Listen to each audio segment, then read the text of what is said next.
Now, if I can be perfectly honest with you, at point of recording, I'm not too sure everything we're going to get stuck into in this video, but on this week's edition of Road to Glory, we have got a lot of things to discuss. There's been a lot of moving parts, lots of different competitions, and because we're in the middle of an international break, we've got that opportunity to, put our head on a swivel, have a little look back at how we've been doing, and then quickly look forward to what is around the corner, what is on the horizon. At any point in the video, if you do laugh, you learn, you like something or whatever, please do like and subscribe to the channel for more content like this, and get into the comment section and let me know what you think about all the stuff we're going to get stuck into. I don't want to give anything away just yet, but there's a lot to get stuck into, like I mentioned, and yeah, audience participation always welcome in this one, and I look forward to seeing what you guys have got to say about all this. But yeah, because I don't really know how to start, let's just get stuck straight into this one. Now, for those of you that have been keeping up to speed with the content here on the channel, you'll know we went live on Tuesday night and we had a mad crafting session at hand where I had a lot of rare essence to get through. We even had some limited essence for giveaways to go through as well,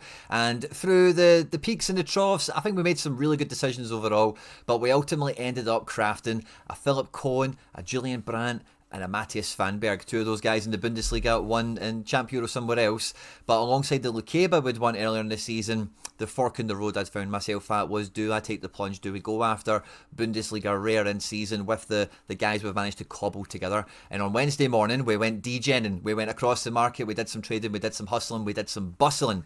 And this is a team that we've ended up with. We brought in a Fiznik Aslani and a Finn Daman to complement the Finn Daman we did a really good trade with the Philip Cohen, and Aslani we managed to acquire through selling off the limiteds we had in Bundesliga. If you want to see how we really built this team, and it's like a 2.5 hour stream, it is me trading with bots, me going into the market, looking for cards, what opportunities can we do, what cards do we not need, and going through all of that. So if you did miss it, feel free to check it out. I suppose it'll be something good to listen to, if nothing else, if you've got some time to kill. But this is the team that we ended up with. Now, we call this team Organic Farming, and that is exactly what this team is going to be built to do, because the way I've managed to assemble this, and the reason this fits into the Road to Glory element, for me anyway, here on the channel, is because all of my rare essence, particularly for the champion leagues that allows me to craft these cards, I know they're available through All-Star, but you know what I'm getting at, come from my classic rares that I have had for the last 5 seasons or whatever it is at this point. And this is almost like a time hop, like a time warp for any of you guys out there, because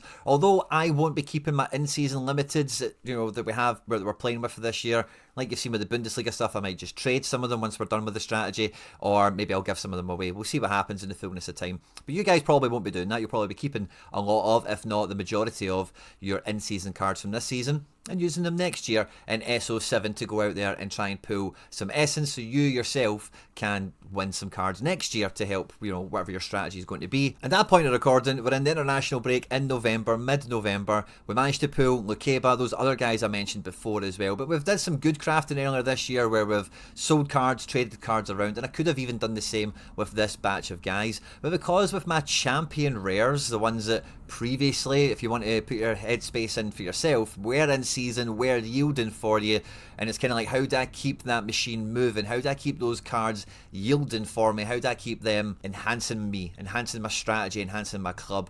And it will be from turning and burning usable in-season cards. And we've been quite picky. I'll give a lot of cards back on the crafting session. Again, check out the crafting session we did on Tuesday if you want to walk through that with me. But you will be in this situation this time next year. You might have 4 squads at limited or rare or whatever it is you're playing. Maybe you'll have 2, maybe you'll have 1, because SO7 is different to SO5, and the card requirement is definitely a lot steeper, although probably quite obvious. So in this team, in this strategy, I have basically the bones of, and I've got classic Bundesliga cards, as you can see, are represented by the Baumgartner. I've also got Rom and a few other guys, it doesn't really matter. But all these guys have been acquired organically. Now, Daman I traded for, Aslani we did a trade for as well, but again, not hard cards to acquire, not expensive cards to acquire, and really, like, if you're thinking about, number one, you in limited this time next year, this is, you might not just go totally organic like this team is. You might spend a few quid on in-season cards and then this will supplement you.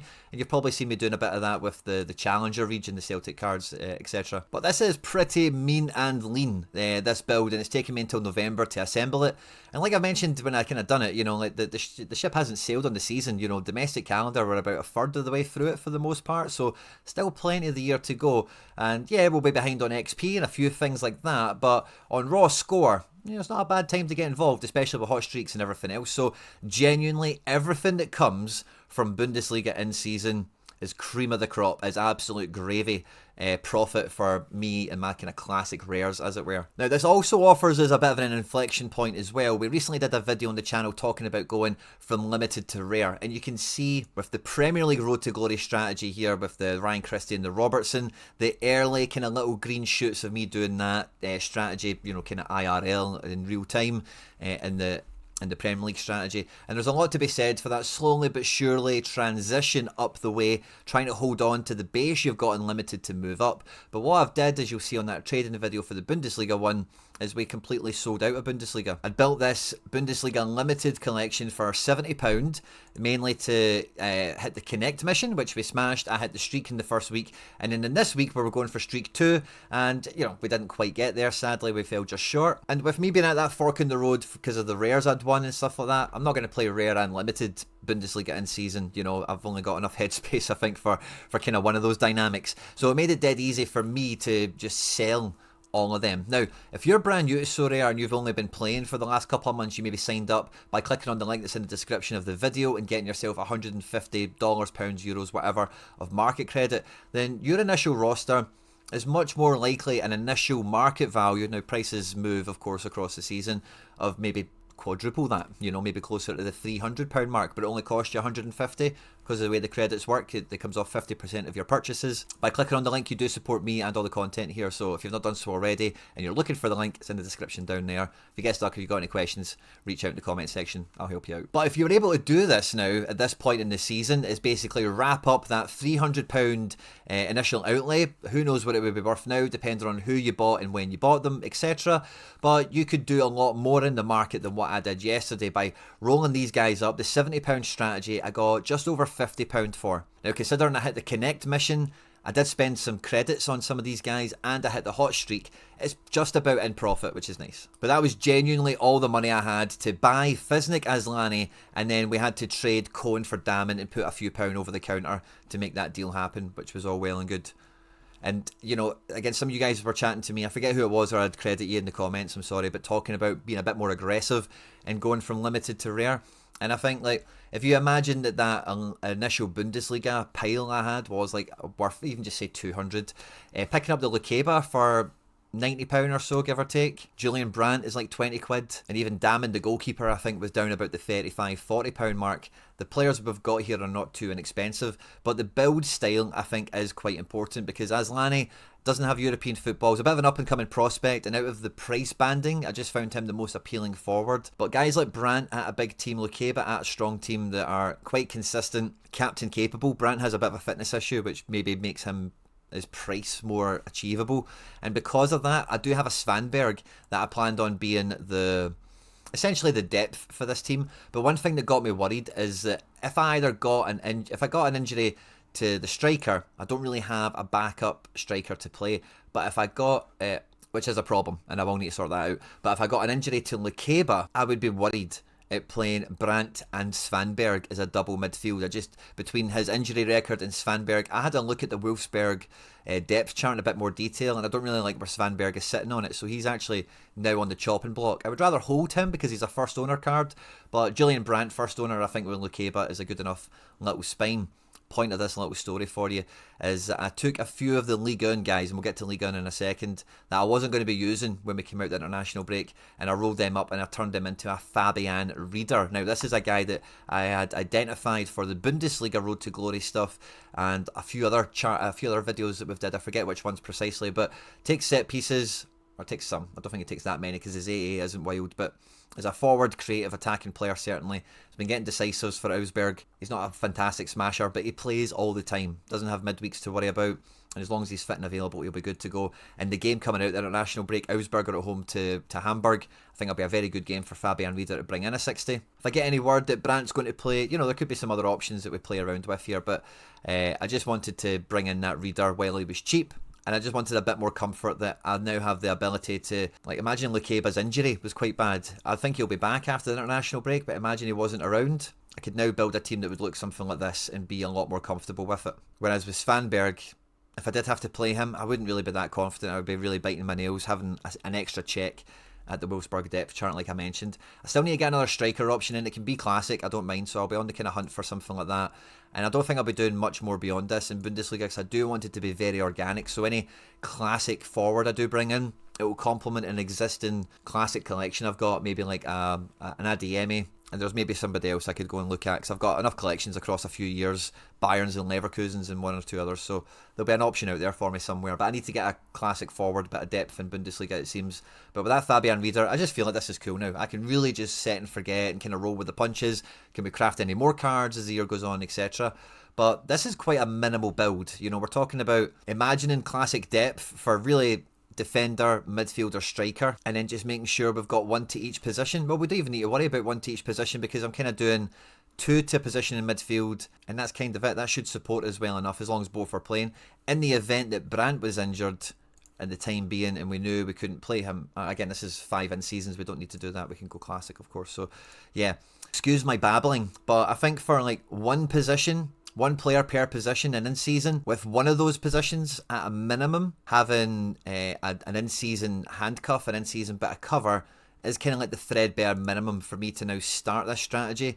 As long as I have the classic depth at defence, midfield, and even goalkeeper, I have classic depth as well. So if Damen was the one that fell out, all the in-seasons were fine, I have cover for that.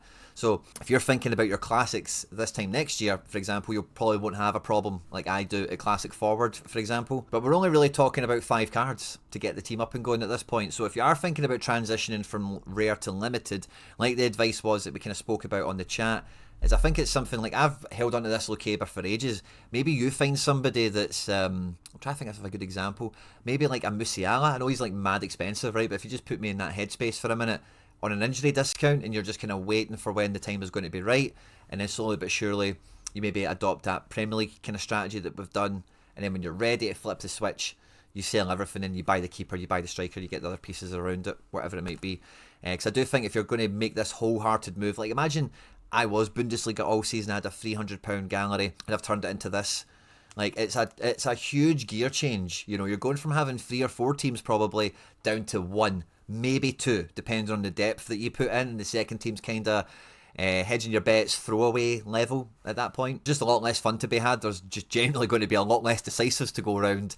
And yeah, the prizes are bigger and all the rest of it. But again, getting it wrong can be, you know, very costly, because you will hemorrhage you know, value in your cards by trading in the market and trading and selling and buying and doing all the stuff you're going to try and do. So it's a move that if you are going to do the real handbrake turn and go from limited to rare in a full swoop, I think you really need to have the full thing mapped out of having, like, I think all these guys are pretty good caliber. I don't think I've got, Lukeba's the closest thing to a star. I think we would probably all categorise him as a tier 1, but the rest of the guys are quite firmly tier 2s. Maybe tier 1 on a bad craft in terms of the in-season guys. And I'm looking forward to seeing how this Road to Glory does pan out. Now, I did mention I sold some of the French guys. Now, the first attempt, the first bite at the cherry for French Ligue 1 Duo Manager Connect, sadly, I overthought it a little bit. The first striker I had was Ablin. He scored. I then bought Diop. He didn't score. So I could have got a bit closer had I stuck to my guns. And sadly, the goalkeeper play was so close to being mammoth. We don't have a timestamp here, do we? But yeah, the sub, the 20, yeah, they scored right at the end. Right at the end. And Karl Gren here brought in 17 goalkeeper points. If he kept a clean sheet, he would have not gained negative points, obviously, so it'd go up above the 20 mark, and he would have jumped from an all-around score of 35. I said 17 at the top there, it kind of confused me. Oh, it was the, sorry, I got that wrong way around in my head. But yeah, the 35 would have became a 60. So he'd have jumped up to 80 plus an extra 30 odd points. So I guess a wee bit of, you know, crying over spilled milk or whatever, but that clean sheet comes in. I stick with Abilene. It would have been job done from my end on week 1. But sadly, the guy didn't keep the clean sheet, and Teze absolutely bottled it, absolutely get hammered in this one. Lapaul was a striker, but we're taking the gamble on a 35 or a 80, 75. Didn't quite pan out for him. Whatever. But our next bite at the cherry is our last bite at the cherry for this is going to be the game week where we come out of this international break, and this for me is the Road to Glory priority, because there is a bunch of you that have joined Team Quinny. Now, if you have not played Ligue 1 yet, this is the last opportunity to do the Duo Connect. If I hit 380 and you hit 380, you get $50, I get a tenner. It's way better for you. The cost of the squad, I did this last time for Bundesliga. There was 2 weekends you could do it. I bought halfway in between very cheaply, and we hit it in the 1 week. All you guys did pretty well out of it as well, I think. So it's never too late. If you want to do it, the link is in the description of the video. Feel free to check that out. Don't know what's happening with the goalkeepers yet, so we'll need to check out on that, but I'm quite happy to stick with what we've got for that. Teze is playing Ren. Not mad hyped about that, because we've got other Ren players, particularly our classic. I'd be very happy to keep Ableen. But I traded out Laporte and Diop, the other 2 strikers that we had. They had very good market value. I would prefer to have Fabian Rieder. And Diop is playing Marseille. And Laporte was obviously playing against Monaco. We know Monaco have got pretty good defence. Rennes are at home, and now that I've sold him, Laporte is probably going to do very well. But I don't know, I just thought we can play Ableen at home to Lorient quite comfortably. And then with this extra spot, I can just go out and get somebody. Now, I'm not going to care right now too much about Teze versus Rongier. Personally, I think Rennes Monaco is a very low scoring game on paper. Rongier can do the required numbers in that situation, as can Teze. I've not really got much of an issue. If it's 1-1, 0-0, 2-1 to somebody individually, I think they're both going to be okay. I'm not really too worried about that. Because it is a slightly bigger contest, it is an important game for both, and you know, I'm quite happy to roll with them. But we need to fill this extra spot here. We have a look at the market tab here just so we can get an idea of the fixtures early on. We've got PSG at home to Le Havre. Now, PSG cards feel cheat code, but the problem with PSG cards is knowing who's going to play. And that being said as well, I'm going to be going gloves off with this one, because if I get a sniff that Kang In Lee is going to play this, that classic is going to get slid right in here. I don't think there's anyone else that really comes into that fray, but Kang In for sure is like playing in this team if we think he's going to play, getting a really good write-up as we've been into the international break in his last 2 games, so wouldn't rule it out, but I'm not going to bank on it just yet. Lyon are playing Paris, which, you know, could be good, but it's a hard game to get behind, isn't it? Lens at home to Strasbourg could be interesting. I like the fact that they're at home, and, you know, they're having a really good year now, aren't they? They're absolutely killing it. Florian Thauvin, man of the moment now, isn't he? Sadly, I don't really think any of the PSG guys are really in price range for a challenge like this. So we are looking at a case of the best of the rest, as it were. Thauvin on the secondary market under £14, I think that's going to be a banker for me. I think I'm probably going to take that, because we need somebody that can smash a big score, and I just don't really see too many other guys that I can imagine bringing that sort of power with us. If we're imagining Rongier and Teze are in that kind of 50 ballpark each, we're hoping from a good score from Ableen. Maybe we get Kang. And the goalkeeper, again, we need to see how that game pans out for them. Again, it's a good game for Nantes. That's why I'm happy to take the striker. Lyon have got a decent game, but I don't think any of their players particularly, you know, fit the bill for what I'm looking for or feeling we need. So yeah, we're bringing Thauvin for just under 14. Now, I was very tempted, and maybe you guys could go and get this one, but the Halloween edition at 18 isn't that much of a jump in price. I was very tempted by it. There's a few of them available, so if you are into that kind of thing, cool card collection, it's a good card to get. Really nice picture as well, especially if he's ripping big scores. Tauvin's a guy we can captain quite easily. We've got the multi-club bonus. We're still in the cap 260 bonus as well, which is going to help us a nice wee bit, isn't it? I think that looks pretty well set, nice and cooking for this one. I'm hoping Thauvin comes out of the international break, you know, having played for France, and he's, you know, just pumped up and ready to go ahead of the World Cup. Now for La Liga, when we came out of the international break, we're playing Osasuna, so it's kind of painting by numbers, just what I think the predicted team will be, and trying to line up the shiny bad boys together as best we can across just 3 teams, maybe it's 4, I doubt it, just depending on substitutes and whatnot. We've not got a streak running, and we're just, again, we've got 2 D2s, so we're making some progress here. Now with Premier League, we do have Streak 1 under our belt. We've got a team in D1, and the other 2 teams are in D2. I'm feeling pretty fine about the fixtures we've got. I think the combinations are pretty much there. Obviously, plenty of time to massage and kind of manoeuvre this a little bit, but for the most part, ready to cook and looking forward to the Premier League coming back. And this kind of little move that we're doing with the rares, sorry, the screen's kind of glitching on me there. I like how this is going. You know, last week I was talking about how I just could feel Lucas Nemeka was going to get a goal for Leeds off the bench eventually. He did the weekend before the international break, and I don't really have a place for him in any of these teams necessarily, but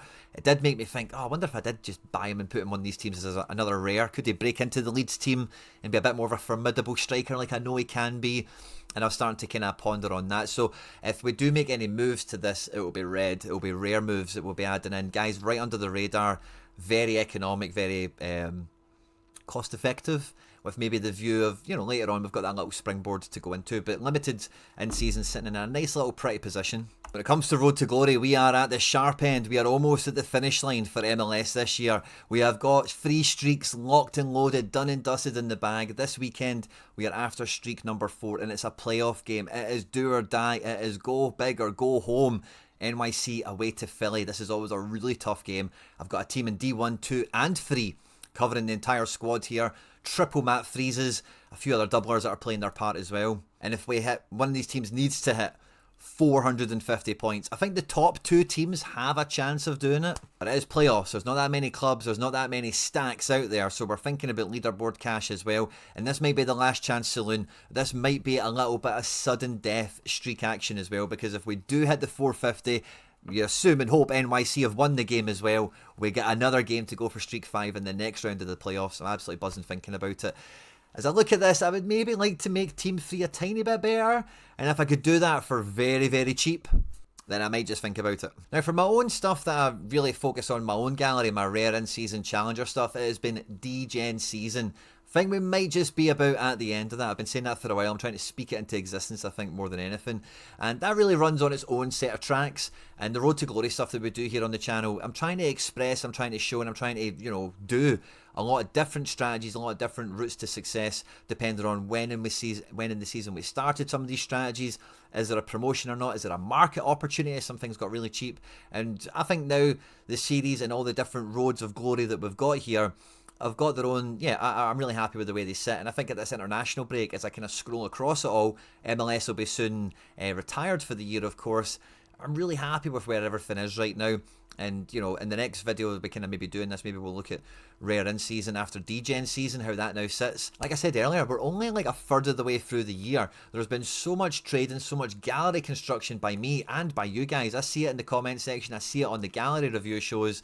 And we've still got so much more of the year to go. Never mind internationals that are sprinkled in, midweeks with Champions League and everything else. And it really feels like you get going, I think, when I think about all these Road to Glories and my own personal strategy. When that multi-entry is sitting tight, it's sitting sweet, and you feel that if Team 1 doesn't work, there's another chance that something else might just click into gear for you. And I guess that's just one of the things I would end the video on, I suppose. On screen and now is some other stuff that I've made that the YouTube thinks you might enjoy. If you haven't done so already, please do hit the like and subscribe button for more content like this. Get into the comment section and let me know about your thoughts and feelings about, you know, the Premier League strategy that started right at the beginning of the season. Some of the other ones we're dipping in and out of, progression to rare, market trading, all that other good stuff, guys. Stay out of trouble, and I will catch you on the next one.